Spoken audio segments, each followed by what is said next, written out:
Hello students, कैसे हैं आप सब।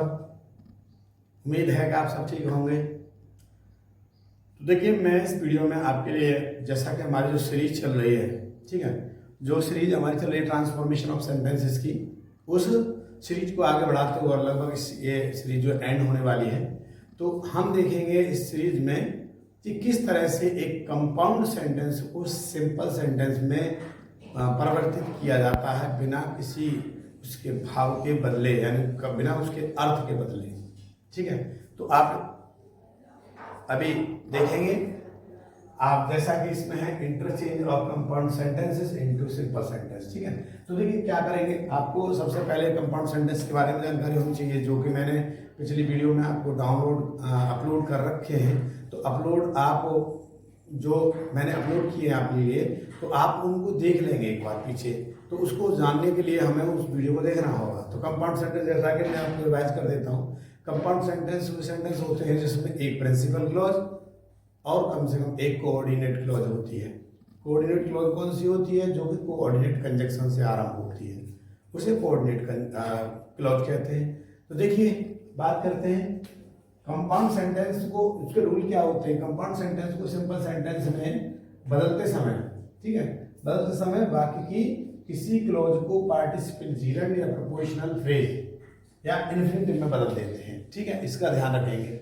ये सब मैंने आपको participle gerund, preposition, phrase, infinitive, ये सब मैंने आपको जब सिंपल सेंटेंस पढ़ाए थे, जब मैंने आपको बता रखे, आप उनको जा करके पिछली वीडियो में हमारे में देख लेंगे, सिंपल सेंटेंस के जो तरीके फॉर्म में बताए हैं।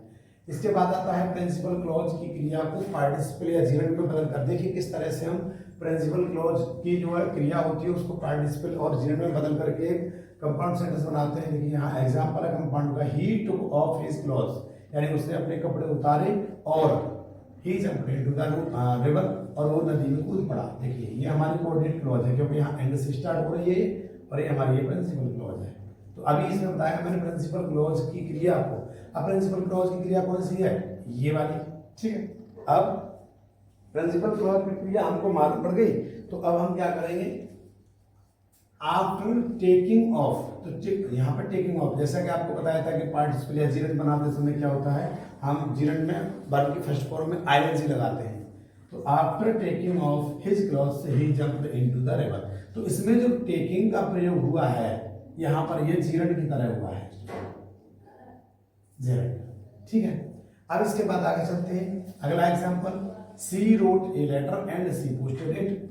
अब उसने पत्र लिखा, एक पत्र लिखा और उसे पोस्ट कर दिया, डाक कर दिया, उसको डाल दिया। अब देखो सिंपल, यानी उसने पहले एक काम समाप्त किया। तो देखो एक तो हमारी क्लॉज ये होगी प्रिंसिपल क्लॉज। ठीक है, इसके बाद यहाँ से हमारी दूसरी क्लॉज स्टार्ट होती है।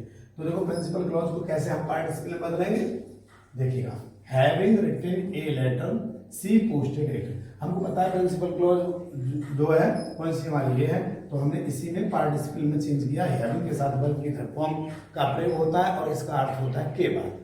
ठीक है स्टूडेंट, अब इसके बाद में हम देखेंगे अगला एग्जांपल, अगला रूल है किसी क्लॉज को प्रपोजिशन या प्रपोजिशनल फ्रेज में बदल करके। अब देखिए कैसे हम प्रपोजिशन या प्रपोजिशनल फ्रेज में बदल करके हम इसको बदलते हैं।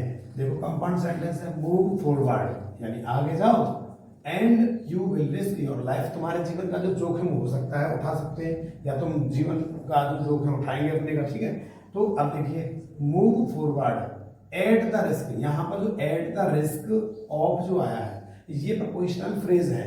फ्रेज का मतलब मैंने आपको बताया था, फ्रेज क्या होता है। फ्रेज वह शब्दों का वह समूह जिसका कोई मतलब, जिसमें ना सब्जेक्ट होता है ना कोई प्रेडिकेट होता है, और उसे हम फ्रेज कहते हैं, वाक्यांश कहते हैं। ठीक है, क्लॉज और फ्रेज में एक ही अंतर होता है कि क्लॉज में हमें सब्जेक्ट प्रेडिकेट दोनों मिलते हैं, बट हमको फ्रेज में सब्जेक्ट भी नहीं मिलता और ना कोई प्रेडिकेट मिलता है। उसका जो पूरा अर्थ निकलता है वो वाक्य में यूज होने के लिए, प्रयोग होने के बाद ही निकलता है। ठीक है स्टूडेंट, अब इसके बाद देखिए, तो move forward at the risk of your life.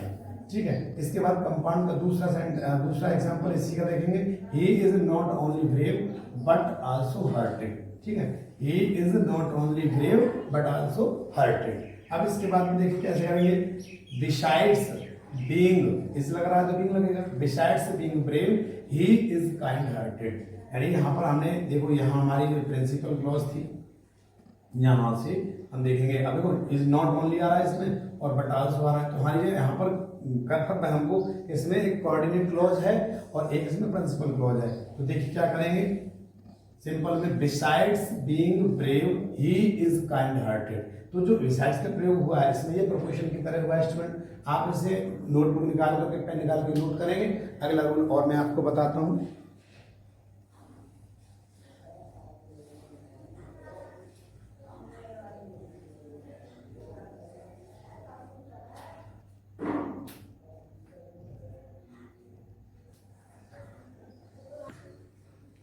इसके बाद देखिए अब अगला जो रूल है उसे हम बताते हैं आपको कि जो कोऑर्डिनेट क्लॉज को इन्फिनिटिव में बदलकर, अब इन्फिनिटिव में देखिए कोऑर्डिनेट क्लॉज को इन्फिनिटिव में कैसे बदलेंगे, मैंने आपको जैसा कि बताया था पीछे इन्फिनिटिव का प्रयोग करेंगे।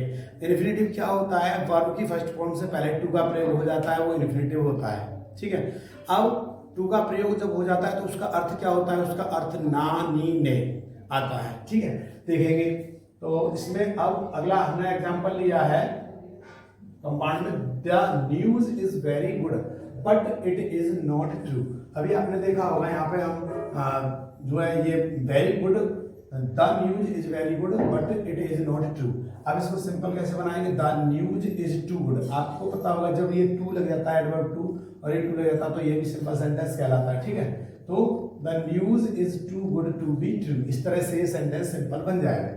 अगला एग्जांपल है यू मस्ट डू इट और यू विल बी पनिश्ड, यानी आज जो है तुमको इसे करना चाहिए वरना आपको जो है दंडित किया जाएगा। आप देखो इसका सिंपल कैसे बनाएंगे, you must do it to escape punishment, यानी तुम्हें जो दंड है उससे बचने के लिए क्या करना चाहिए, आपको इस कार्य को करना चाहिए। या फिर हम टू एस्केप के स्थान पर टू अवॉइड का प्रयोग भी हम कर सकते हैं स्टूडेंट। तो इस तरह से मैंने आपको जो है जो पूरे नियम है कंपाउंड सेंटेंस से सिंपल सेंटेंस में बनाने के वो मैंने आपको बताए और आपको समझ में भी आया होगा। तो प्लीज़ आप जो है एक बार वीडियो को लाइक जरूर करें और जो चैनल पर अगर पहली बार है हमारे पे तो उसे शेयर भी कर दें और सब्सक्राइब भी कर लें ताकि आपके पास हमारी नई नोटिफिकेशन जा सके स्टूडेंट। तो थैंक्स फॉर वॉचिंग वीडियो।